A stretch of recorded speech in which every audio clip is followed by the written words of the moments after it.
जय हिंद साथियों, मैं आपका साथी रघुवंश संयोजक, विश्व का सबसे लंबा तिरंगा सब। मित्रों, आज श्री रामचरितमानस अक्षरशः कथा ज्ञान यज्ञ के अगले दिवस में पृष्ठ संख्या 82 दोहा संख्या 80 से आगे बढ़ेंगे।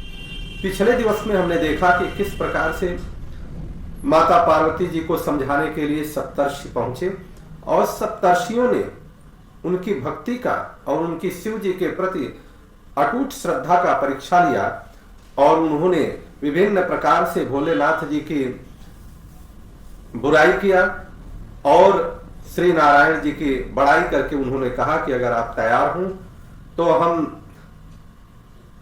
श्री नारायण से आपका विवाह करा सकते हैं। परंतु कितना सुंदर ज्ञान माता ने दिया कि उन्होंने कहा कि भाई, जिसके मन के मान लिया कि सभी गुणों के धाम है भगवान श्री नारायण जी, और ये भी मैं मान लिया कि महादेव जी अवगुणों की खान है, परंतु जिसका मन जिसमें रम जाए उसको तो उसी से काम है और उसी से अच्छा रहता है। तो इसलिए अगर आगे उसके बाद वो विवरण करते हुए माता जी किस प्रकार से कह रही हैं, माता जी कहेंगी कि जो तुम मिलते हो प्रथम मुनीसा, सुनती हूँ सिख तुम्हारी धरी सीसा। हे मुनीस, अगर आप लोग पहले मिले होते तो हो सकता है कि आप लोगों के जो वक्तव्य हैं, आप लोगों का जो सलाह है उसको मैं सुनती, परंतु अब क्या है कि अब मैं जन्म संभुहितहारा, को गुण दूषण करे बिचारा। परंतु अब तो मैं अपना जन्म शिव जी के लिए हार चुकी हूँ, फिर गुण दोषों का विचार कौन करे, जब उनके लिए अब तो हमने पूरा अपना जीवन दे दिया। जो तुम्हारे हठ हृदय विशेषी, रही न जाई विष्णु किए बिरेश, रही न जाई बिनु किए बरिसी।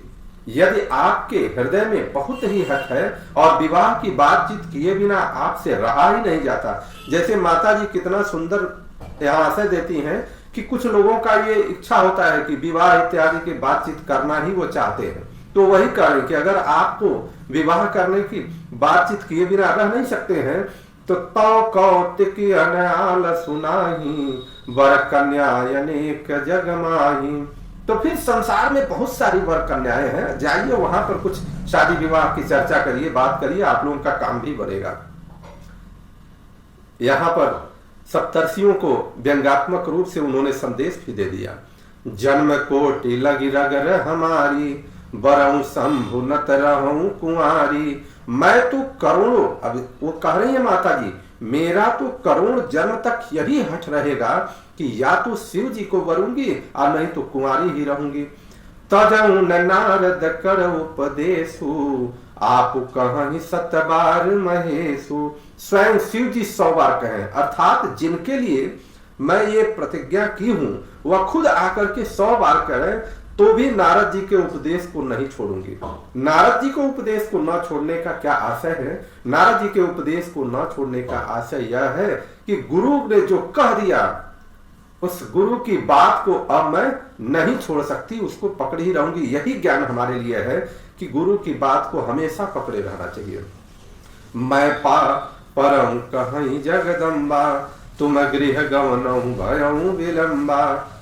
जगत जननी पार्वती जी ने फिर कहा कि मैं आपके पैरों पड़ती हूं कि आप अपने घर जाइए, बहुत विलंब हो रहा है, बहुत देर हो गई है, रात होने वाली है, आप लोग अपने अपने घर को जाइए।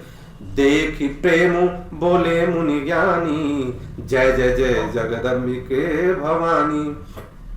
इस प्रकार का अगाध प्रेम देख करके जितने भी ज्ञानी मुनि थे जय जयकार करने लगे माता पार्वती जी को। हे जगत जननी आपकी जय हो, हे भवानी आपकी जय हो, जय जयकार करने लगे।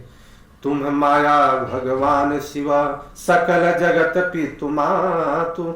नाई चरण सिर मुनि चले, पुनि पुनि हर्षत गातु।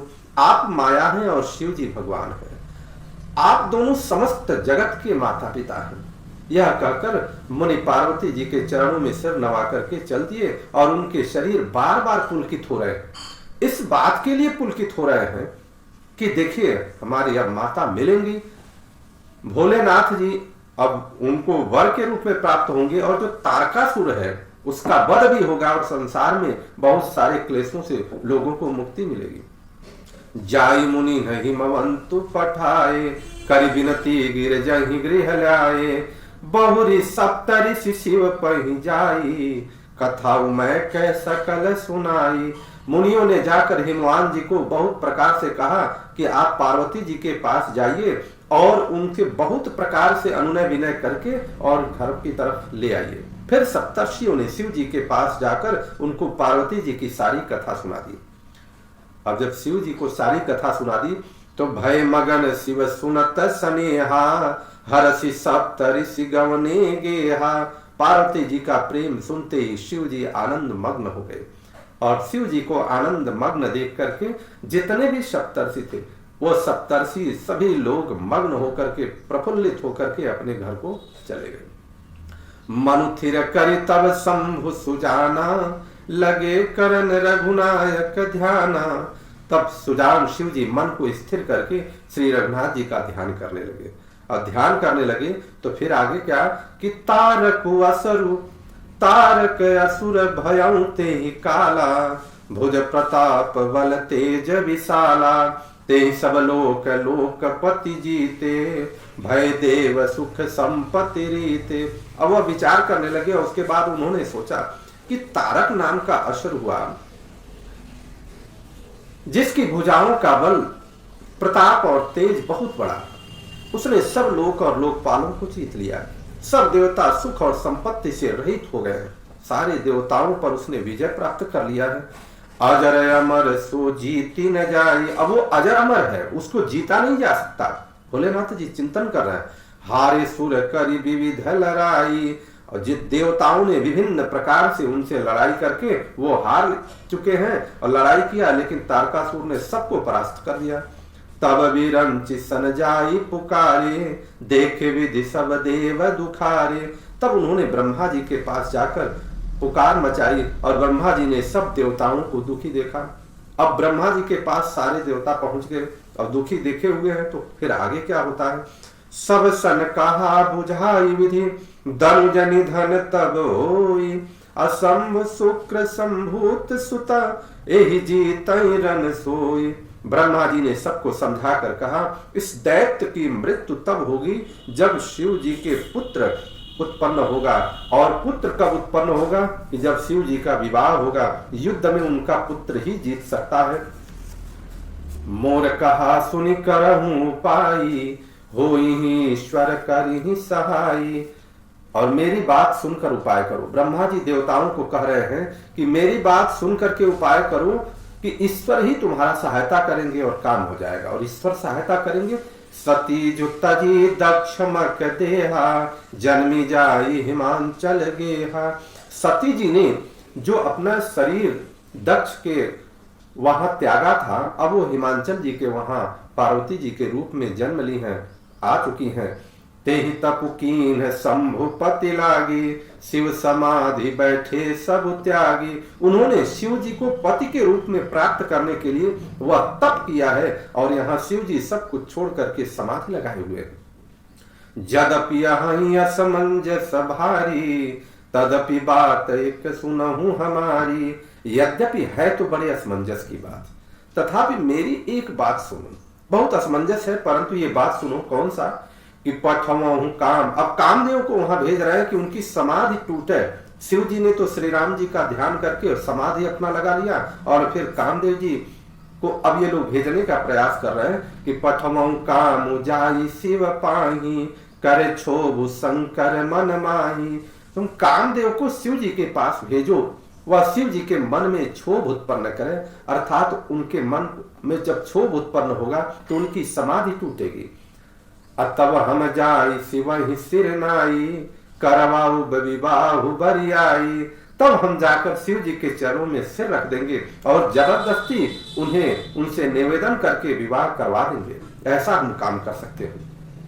यही विधि भले ही देव हित होई, अमत यतिनीक कहाई सब कोई। इस प्रकार से भले ही देवताओं का हित हो और तो कोई उपाय नहीं है। सबने कहा यह सम्मति बहुत अच्छी है। अस्तुति सुरन कीन यति हेतु, प्रगटेऊ विषम बान झस केतु। फिर देवताओं ने बड़े प्रेम से स्तुति की और 5 बाण धारण करने वाले और मछली के चिन्ह युक्त ध्वजा वाले कामदेव जी प्रकट हो गए। 5 बाण धारण करने वाले कामदेव जी प्रकट हुए। देखिए, हर व्यक्ति का जीवन किसी न किसी उद्देश्य के साथ ही मिला हुआ है। ईश्वर किसी न किसी उद्देश्य के साथ उस व्यक्ति के जीवन को दिए हैं। यह कभी नहीं हो सकता कि अगर कोई व्यक्ति गरीब है या दूसरे तरह का है तो हमारा भी वह हाल होगा, कोई अमीर है तो हम भी उसी प्रकार का जीवन यापन करेंगे। सबके लिए परमेश्वर ने अलग अलग जीवन प्रदान किया है। उसी प्रकार से अब कामदेव जी का जो जीवन होगा आगे हम देखेंगे कि अब प्रकट हो गए कामदेव जी 5 बाण लिए हुए, मछली का चिन्ह ध्वज पताका पर धारण किए हुए। सुरन कहीं निज विपत्ति सब सुनि मन कीन है विचार, असंभु विरोधन कुशल मोहि बेहसी कहूं असमार। देवताओं ने कामदेव से अपनी सारी विपत्ति कही। सुनकर कामदेव ने मन में विचार किया और हंसकर देवताओं से यूं कहा कि शिव जी के साथ विरोध करने में मेरा कुशल नहीं है। अब कामदेव जी भी समझ रहे हैं कि शिव जी के साथ विरोध हो जाए, उनकी समाधि को भंग करने का साहस इस सकल ब्रह्मांड में किसी को नहीं है। और आज आप लोग हमको भेज रहे हैं, मेरा कुशल नहीं है। इस प्रकार से कामदेव जी प्रकट हुए। आगे क्या होता है अगले दिन। आप सभी लोगों का दिन शुभ हो, मंगल हो, प्रभु रक्षा करें। इससे अधिक लोगों तक पहुंचाइए जिससे लोग जान सकें सनातन में जो श्री रामचरितमानस एक अद्भुत और सुंदर श्रेष्ठ ग्रंथ के रूप में प्रकाशित है रचना, वह पूरी दुनिया में क्यों वैभव के रूप में एक ख्याति प्राप्त कर रहा है, उसको सभी लोग जान पाए। बहुत बहुत आप सभी लोगों का दिन मंगल हो। बोलिए माता जानकी की जय, प्रभु श्री रामचंद्र की जय, चारों भाइयों की जय, ब्रह्मा जी की जय, सभी देवताओं की जय, कामदेव जी महाराज की जय, श्री अयोध्या राम की जय, श्री सरयू मैया की जय, श्री हनुमान जी महाराज